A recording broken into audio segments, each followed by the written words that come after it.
വളരെ വേദനാജനകമായ ഒരു സംഭവമാണ് ഇവിടെ ഉണ്ടായത്. വാസ്തവത്തിൽ ഈ കുടുംബത്തിലെ 3 കുട്ടികളും നല്ല മിടുക്കന്മാരാണ്. ആൺകുട്ടിയും 2 പെൺകുട്ടികളും.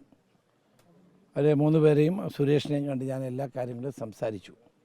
പരുക്ക് പറ്റിയ യദു എന്ന് പറയുന്ന കുട്ടിയെ കണ്ടു. വളരെയധികം മനസ്സിന് വേദന ഉണ്ടാക്കുന്ന ഒരു സംഭവമാണ്. ഒന്നാമത് ഈ പ്രദേശങ്ങളിലൊന്നും ജനങ്ങൾക്ക് ജീവിക്കാൻ കഴിയാത്ത അവസ്ഥയാണ്. വന്യമൃഗ ശല്യം. ഈ കുട്ടിയെ തന്നെ പെരുമ്പാമ്പ് വിഴുങ്ങാനായി വന്നു സംഭവം. അതിൽ നിന്ന് രക്ഷപ്പെടുത്തിയാണ് ഈ കുട്ടിയെ. അപ്പോൾ ഈ പ്രദേശത്തെ പാവപ്പെട്ട ജനങ്ങൾക്ക് നാടുകാണിച്ചുരത്തിന് താഴെയായി ഈ പ്രദേശത്ത് ഇതുപോലെയുള്ള വന്യജീവികളുടെ അക്രമത്തിൽ നിന്ന് രക്ഷിക്കാനുള്ള നടപടി ഒന്നും ഗവൺമെൻറ് ചെയ്യുന്നില്ല. അതിനിടയിലാണ് മന്ത്രി ആവശ്യമില്ലാതെ ഇതിനകത്ത് രാഷ്ട്രീയവും തെരഞ്ഞെടുപ്പും ഒക്കെ കലർത്താൻ ശ്രമിച്ചത്. വളരെ ദൗർഭാഗ്യകരമാണ്. മന്ത്രിയെ പോലെയുള്ള ഒരു വ്യക്തി ഒരിക്കലും അത് പറയാൻ പാടില്ല. ഇതാരെങ്കിലും തെരഞ്ഞെടുപ്പിന് വേണ്ടി ഇങ്ങനെ ഇവിടെ കൊണ്ട് കറണ്ട് കണക്ഷൻ കൊടുത്ത് ഇങ്ങനെ ആളുകളെ കൊല്ലാൻ ശ്രമിക്കുമോ?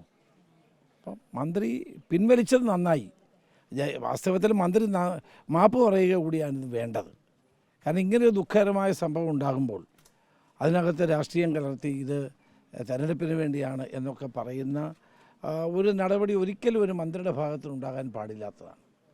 പിന്നെ ഇവിടെ ഇതുപോലെ രാത്രി കാലങ്ങളിൽ ഇങ്ങനെ കറണ്ട് എടുത്ത് ഇതുപോലെ ആളുകളെ ഈ പന്നിയെ കൊന്ന് അതിൽ നിന്ന് പണം ഈടാക്കുന്ന അല്ലെങ്കിൽ വിറ്റ് പൈസ ഉണ്ടാക്കുന്ന നടപടി ഇവിടെ സർവ്വസാധാരണമാണെന്ന് നാട്ടുകാരെല്ലാം പറയുകയുണ്ടായി. പരാതി പറഞ്ഞിട്ടും ഇലക്ട്രിസിറ്റി ബോർഡ് ഒരു നടപടിയും സ്വീകരിച്ചില്ല. അതൊക്കെ വലിയ തെറ്റായ കാര്യമാണ്.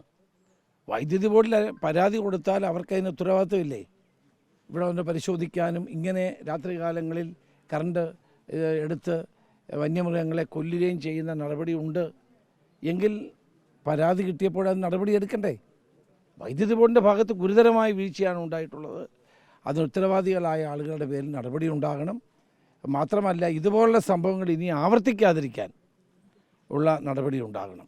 ഇവിടെ സർവ്വസാധാരണമാണെന്നാണ് എല്ലാവരും പറയുന്നത്. ഞങ്ങളിതിനകത്ത് രാഷ്ട്രീയമൊന്നും കാണുന്നില്ല. പിന്നെ അന്നങ്ങനെ സംഭവം ഉണ്ടായപ്പോൾ സ്വാഭാവികമായും ആളുകൾക്ക് ഉള്ള ഒരു പ്രതിഷേധം ഉണ്ടായി എന്നുള്ളത് സത്യമാണ്. ഇതിനകത്ത് രാഷ്ട്രീയം കാണാൻ ആഗ്രഹിക്കുന്നില്ല. ഈ പാവപ്പെട്ട കുടുംബത്തിനുണ്ടായ നഷ്ടം എങ്ങനെ പരിഹരിക്കും എന്ന് നമുക്ക് ആർക്കും അറിയില്ല. ഏതായാലും ഈ പ്രദേശങ്ങളിൽ വന്യജീവികൾ നടത്തുന്ന അക്രമ പ്രവർത്തനങ്ങൾ തടയുന്ന കാര്യത്തിൽ ഗവൺമെൻറ് മുൻകൈ എടുക്കുകയാണ് വേണ്ടത്. ഇവിടെ ഇനി ആളുകൾ ജീവിക്കുന്നുണ്ട്. ഈ വന്യജീവികളുടെ അക്രമത്തിൽ നിന്ന് അവരെ രക്ഷിക്കണ്ടേ? അപ്പോൾ അതിനുള്ള നടപടി ഗവൺമെൻറ് സ്വീകരിക്കണം.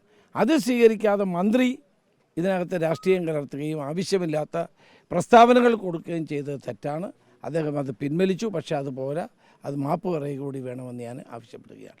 അതുപോലെ ഈ കുടുംബത്തിന് ആവശ്യമായ സഹായം ഗവൺമെൻറ് കൊടുക്കണം.